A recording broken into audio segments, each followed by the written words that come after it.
पंजाब में पहली बार triangular contest होने जा रहा है जिसमें आम आदमी पार्टी एक मेजर रोल प्ले करेगी। हमारे साथ है फाइनेंस मिनिस्टर अरुण जेटली बात करने के लिए अमृतसर में। जेटली साहब, आप इस चुनाव को कैसे देखते हैं? ये आज तक जो जितना भी हुआ है, it's been a straight fight between Congress and BJP. ये पहली बार ऐसा है कि आम आदमी पार्टी एक मेजर प्लेयर बन के आ रही है। देखिए, ट्रायंगुलर फाइट्स का एक स्वाभाविक हमें लाभ होता है, लेकिन पंजाब में ये मुकाबला ट्रायंगुलर से अधिक है। कांग्रेस के रिबेल्स बहुत अधिक सीटों पे है। इसकी तुलना में पिछले कुछ दिनों से जो हम मैनेजमेंट कर रहे हैं, जो बीजेपी सीट लड़ रही है, एक सीट छोड़ के हमारा कोई रिबेल नहीं आज बचा विड्रॉल के बाद। कांग्रेस रिबेल्स के अतिरिक्त आम आदमी पार्टी एक तीसरी ताकत के रूप में आई है और पंजाब की कुछ सीटों पे उसकी ताकत है, सब पे नहीं है। कम्युनिस्ट बहुत अधिक मात्रा में लड़ रहे हैं। आम आदमी पार्टी का एक दूसरा ग्रुप है, सुच्चा सिंह छोटेपुर वाला, वो एक पूरा पैनल लड़ा रहा है। और इस तरह के कई कैंडिडेट्स हैं जिनमें वोट बंटता है। तो छोटे ग्रुप्स में कंस्टिट्यूएंसी बेसिस पे बंट रहा है और आम आदमी पार्टी भी लेती है। और मैं मानता हूं कि जो फिक्स्ड वोट है पंजाब में, कमिटेड वोट है, वो सबसे अधिक अकाली दल और बीजेपी का है। और इसलिए उस टारगेट तक अगर हम पहुंच जाते हैं तो मल्टी कॉर्नर फाइट्स में एक अच्छी संभावना बनती है अकाली दल और बीजेपी की। यानी कि हम ये समझें कि इस चुनाव में जीतने के लिए अरविंद केजरीवाल एक बड़ा फैक्टर होगा बीजेपी को जिताने में, क्योंकि ये काफी एंटी इनकम्बेंसी वोट को वो ले जाएगा। मैं ये नहीं मानता हूं। कुछ सीटें हैं जहां फाइट ट्रायंगुलर है और वो अधिकतर सीटें मालवा में हैं। माजा और द्वाबा में आम आदमी पार्टी की ताकत काफी कम है, लेकिन कहीं कहीं वोट काटना केवल उनकी इतनी ताकत हो सकती है। जहाँ तक अकालीज की बात है, पूरा पंजाब कहता है कि अकाली दल ने पंजाब की नाक कटवा दी। उड़ता पंजाब जैसी मूवीज आ गई। ड्रग्स एक बहुत बड़ी इशू है यहाँ पे। कोई इसमें अगर एविडेंस लाता है तो एविडेंस के आधार पर ही व्यवस्था चलती है। ड्रग्स एक सामाजिक बुराई है और उस सामाजिक बुराई को समाज ने भी लड़ना है, सरकार ने भी लड़ना है, शासन तंत्र ने भी लड़ना है। केवल राजनीतिक नारा दे देना और बिना किसी एविडेंस और मटेरियल के लिए आप और मैं एक दूसरे पे आरोप लगाते रहें, ये अपने आप में रिस्पॉन्सिबल नहीं है। अरविंद केजरीवाल कहते हैं कि वो मजीठिया को जेल भेज देंगे अप्रैल में। देखिए, वो पहले अपनी पार्टी के एमएलएस को बचाएं जो दिल्ली में एक के बाद एक जेल जा रहे हैं। पावर में उनको आना नहीं है और इसलिए इस तरह के थोथले नारे देना, इसमें कोई तथ्य नहीं है। अगर उनके पास कोई भी मटेरियल या एविडेंस है किसी के खिलाफ भी, तो उसको सरकारी तंत्र को उसकी जानकारी दें, उसको पब्लिक स्पेस में रखें, सामने लोगों के सामने रखें। केवल चुनाव के लिए ये प्रचार करना ये अपने आप में उचित नहीं। अगर उनके पास एविडेंस है तो आपको लगता है कि सेंट्रल एजेंसीज उसके ऊपर पूरा काम करेंगी? चाहे कोई कितना भी बड़ा व्यक्ति क्यों ना हो, चाहे आप या मैं उसमें इन्वॉल्व क्यों ना हो, अगर एविडेंस है तो उसके खिलाफ कार्रवाई व्यक्ति के खिलाफ होनी चाहिए। सर, चुनाव में काफ़ी सारे अपॉर्चुनिस्ट होते हैं, एक पार्टी से दूसरी पार्टी में कूदते हैं। सिद्धू के लिए भी बोला जाता है, first there was plan A, फिर प्लान बी, दैट मीन्स आम आदमी पार्टी, फिर बीजेपी, और अब प्लान सी हो गया है। Amritsar has been converted into some kind of a bargain basement कि आप जाकर यहाँ बार्गेन अच्छे मिलते हैं, चले जाइए।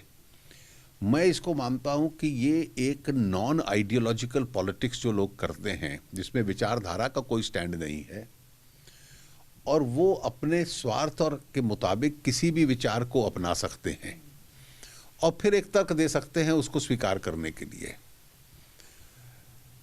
जो लोग गैर राजनीतिक क्षेत्रों से राजनीति में आते हैं और चाहते हैं कि हम किसी और क्षेत्र में सफल रहे, इसलिए राजनीतिक जीवन में हमें स्थान मिले, ऐसे लोगों को इनकरेज करना चाहिए।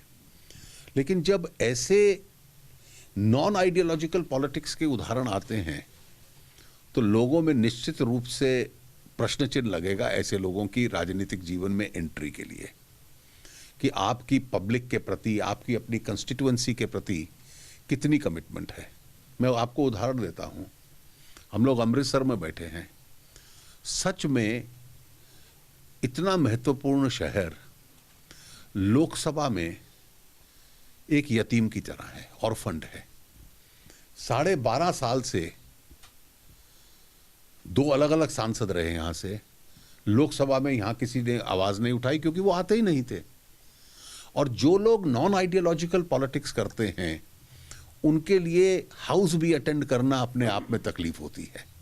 तो इसलिए मुझे लगता है कि कांग्रेस ज्वाइन करने के अगले दिन बॉम्बे चले गए थे क्योंकि उन्होंने comedy show with Kapil complete करना। मैं व्यक्तिगत टिप्पणी किसी व्यक्ति पे नहीं करूंगा, लेकिन इस तरह की नॉन आइडियोलॉजिकल पॉलिटिक्स जो है वो सेलिब्रिटी स्टेटस गेन कर लेना और उससे पॉलिटिक्स के प्रति अपनी कमिटमेंट लाना, वो कितनी कमिटमेंट है ये निश्चित रूप से पब्लिक डिबेट का विषय बन गई है।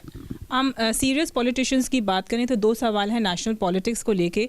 बीजेपी ने अपनी स्टार कैंपेनर्स की लिस्ट जारी करी है, उसमें अडवाणी जी, कटियार जी, वरुण गांधी ऐसे लोगों के नाम नहीं है। ऐसे लगता है कि जैसे बीजेपी कोई रिबेल्स को टॉलरेट नहीं करती है। नहीं तो इसमें अडवाणी जी और विनय कटियार रिबेल कहाँ से हो गए? इन द सेंस एक लिमिटेड सूची स्टार कैंपेनर्स का लिस्ट का ये मतलब नहीं कि वो लोग कैंपेन नहीं करेंगे। उसका केवल इतना मतलब होता है कि अगर वो हेलीकॉप्टर के अंदर जाकर या जहाज के अंदर ट्रैवल करेंगे तो उसका खर्चा कैंडिडेट के खर्चे में नहीं जोड़ा जाएगा। पर एक देखा जाता है परसेप्शन बन जाती है। परसेप्शन शैलोनेस मीडिया की बनाती है, क्योंकि ये प्रश्न ही शैलोनेस को रिफ्लेक्ट करता है। जो एक अकाउंटिंग पर्पसेस के लिए एक लिस्ट बनती है कि आपका ट्रैवलिंग खर्चा कैंडिडेट के साथ जुड़ेगा कि नहीं जुड़ेगा, उसको आप स्टार कैंपेनर मान लेते हो कि पार्टी में इस व्यक्ति का महत्व है कि नहीं है। मुझे लगता है कि मीडिया को भी इन इश्यूज को सीरियसली अब लेना पड़ेगा।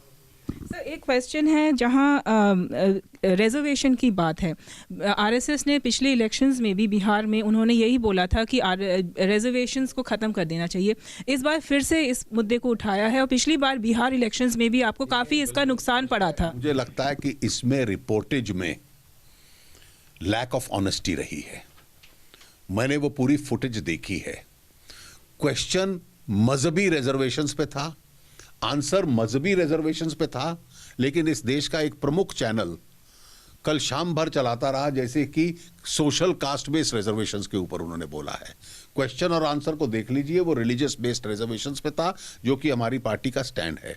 लेकिन कास्ट बेस्ड रिजर्वेशंस चाहिए, ये हमारा स्पष्ट स्टैंड है और हम हमेशा इसकी वकालत करते रहे हैं। एक फाइनल क्वेश्चन सर, ऐसा लग रहा है कि कांग्रेस और समाजवादी पार्टी का अलायंस टूट सकता है, अभी उसमें कुछ फाइनलिटी नहीं दिखाई दे रही है।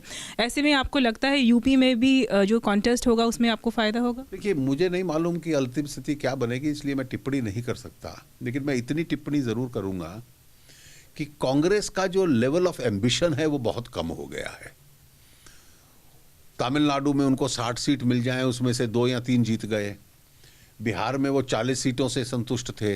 अब उत्तर प्रदेश में कितनी सीटों से संतुष्ट रहते हैं मुझे मालूम नहीं है, लेकिन जहां जहां उनको 1/4 या 20% या 18% सीट मिल जाती है वहां बड़े संतुष्ट हो जाते हैं। तो इसलिए अंत में कांग्रेस कितनी कम पाकर संतुष्ट होगी वो देखना पड़ेगा। अरुण जेटली जी, न्यूज़ नेशन से बात करने के लिए बहुत बहुत धन्यवाद। तो ये थे वित्त मंत्री Arun Jaitley. This is Meetu Jain with cameraman Anil Sharma, Amritsar से।